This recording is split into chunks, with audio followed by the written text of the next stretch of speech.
Subscribe कीजिए caring you online Hindi channel को और प्रेस कीजिए बेल आइकॉन इसी तरह की हेल्थ और ब्यूटी टिप्स रेगुलर बेसिस पर देखने के लिए। स्वास्थ्यधाम आयुर्वेद से मैं डॉक्टर सुमी आप सभी को नमस्कार करती हूँ। आज हम योग के विषय में कुछ चर्चा करेंगे। हम देखेंगे कि आयुर्वेद में योग का इम्पोर्टेंस क्या है।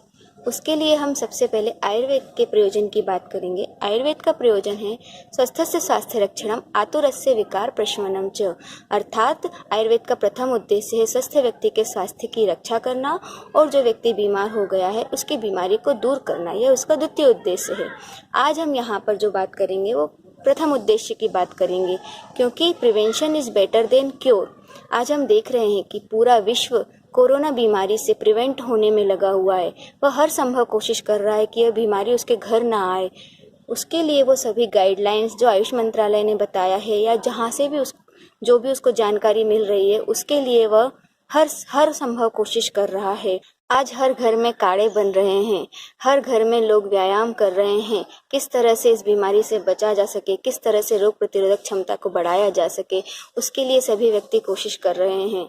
आयुर्वेद, हमारा सनातन आयुर्वेद सनातन काल से कह रहा है कि इस तरह से आचरण कीजिए, इस तरह से दिनचर्या, इस तरह से आहारचर्या का पालन कीजिए कि हम रोगों से प्रिवेंट हो सकें, हमें रोग हो ही ना सकें, रोग हमें घेर ही नहीं सकें। आज प्रत्येक व्यक्ति इस चीज को समझ चुका है। आज हम एक रोग से प्रिवेंट होने की कोशिश कर रहे हैं। आयुर्वेद तो इस तरह बोलता है कि हर रोग से ही प्रिवेंट हो, कोई भी रोग नहीं हो पाए। इसके लिए हम देखेंगे कि किस तरह से स्वस्थ रहा जा सकता है। उसके लिए पहले स्वास्थ्य की परिभाषा देखते हैं। महर्षि सुश्रुत जो फादर ऑफ सर्जरी हैं, उन्होंने स्वास्थ्य की बहुत सुंदर डेफिनेशन बताई है।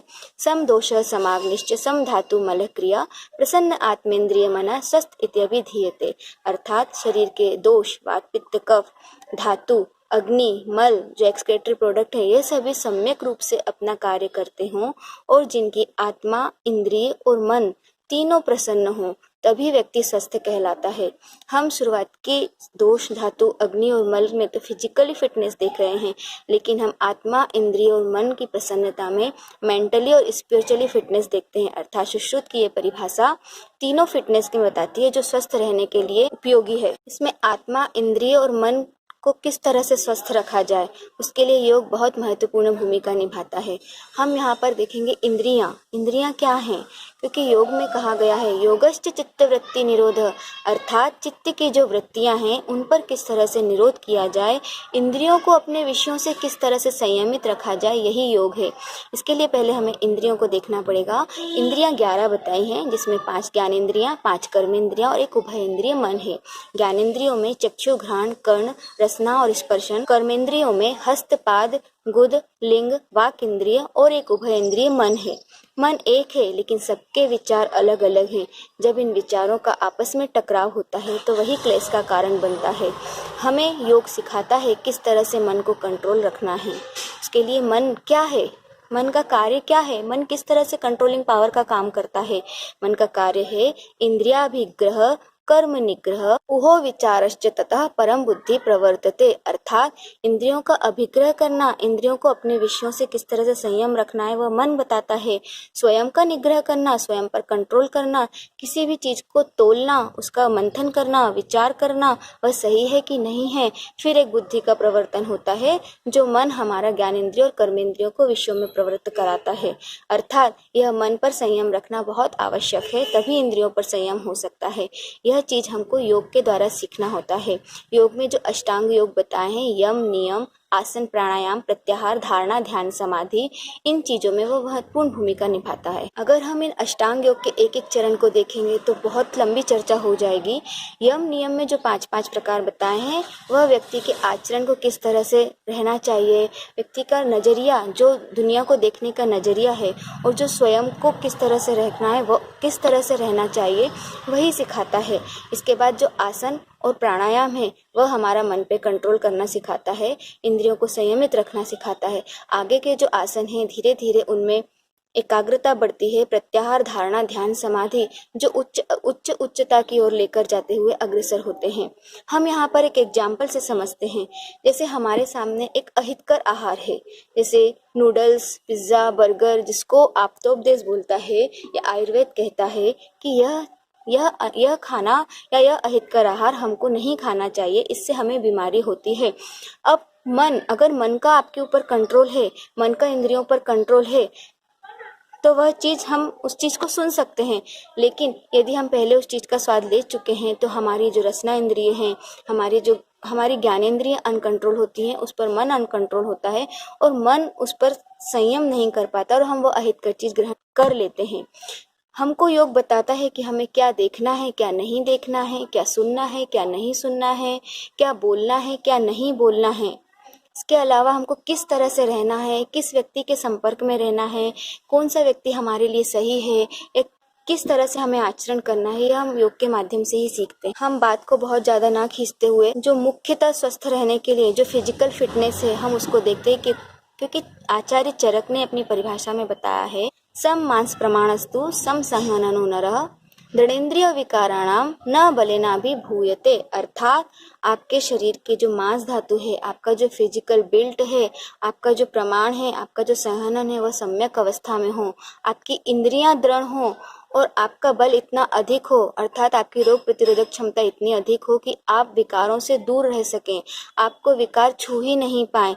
इसके लिए हमको विभिन्न तरह के आसन और प्राणायाम पर जाना पड़ेगा, क्योंकि वही हमारी फिजिकल बिल्ट को और फिजिकल फिटनेस को बढ़ाता है।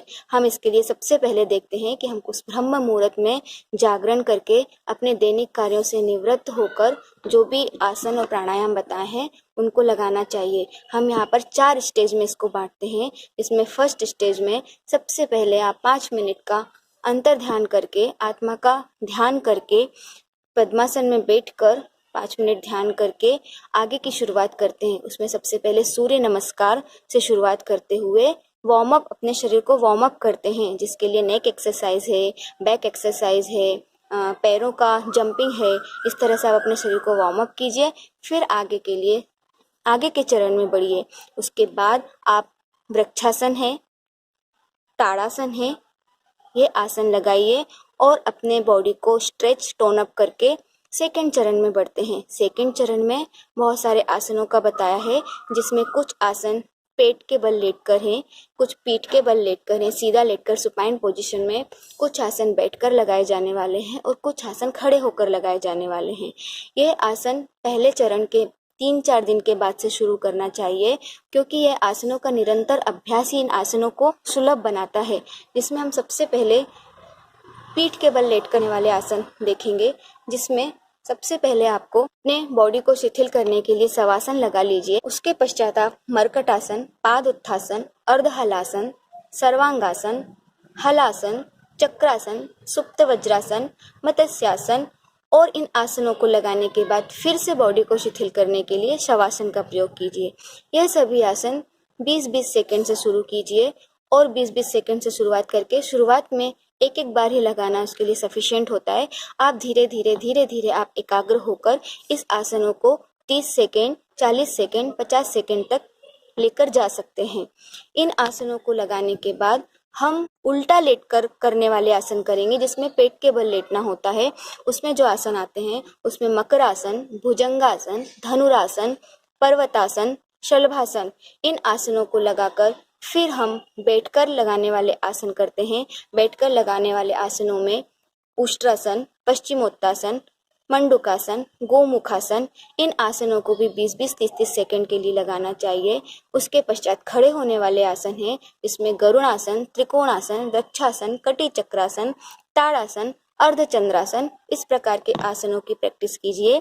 और फिर सबसे लास्ट में जो अपना थर्ड चरण आता है, उसमें हम प्राणायाम की तरफ जाएंगे, जिसमें आप सुख आसन में जो भी आपको आसन आपके लिए सुखकर हो, जिसमें आप लंबे समय तक बैठ सकें, जैसे पद्मासन हो गया, सिद्धासन हो गया, सुखासन या वज्रासन, इनमें से किसी भी आसन में बैठकर प्राणायाम की शुरुआत कीजिए। प्राणायाम में मुख्यतः 5 प्रकार के प्राणायामों का अभ्यास कीजिए, जिसमें अनुलोम विलोम, भ्रामरी, भस्त्रिका, उज्जाई और शीतली प्राणायाम मुख्य है। इन प्राणायामों को आप 5-5 मिनट से शुरुआत करके आप अपने समय अनुसार कितना भी आगे बढ़ा सकते हैं। इसके बाद हम फिर से पुनः 4th स्टेज पर जाएंगे, जिसमें आपको फिर से फर्स्ट स्टेज की तरह अपने आप में अंतर ध्यान होना है। 5 मिनट का अंतर ध्यान करने के पश्चात आप 3 बार ओम का उच्चारण करें और ये चारों स्टेज अपने समापन की ओर लेकर जाएं। अगर आप इन चारों स्टेज का प्रयोग निरंतर अभ्यास करते हैं और सुबह उठकर 1 घंटा अपने आप को देते हैं तो आप बहुत सारी चीज़ों से, आप बहुत सारे रोगों से प्रिवेंट हो सकते हैं। आप अपनी प्रतिकार शक्ति को बढ़ा सकते हैं, आप अपनी बॉडी को स्ट्रेचअप, टोनअप रख सकते हैं। आपके अंदर एक अलग तरह की ऊर्जा का संचार होगा, आपके मन और आपकी इंद्रियों पर बहुत अच्छा कंट्रोल होगा। अगर आपको यह अच्छा लगे तो आप कल से ही शुरू कीजिए। वैसे भी बहुत लोग अभी शुरू कर चुके हैं, लेकिन उसको छोड़िए नहीं, निरंतर इसका प्रयोग कीजिए।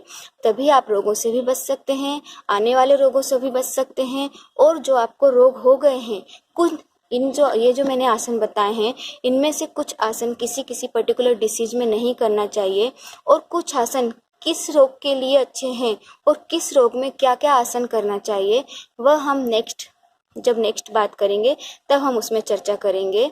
अभी के लिए मैं विराम देती हूँ, देखते रहिए।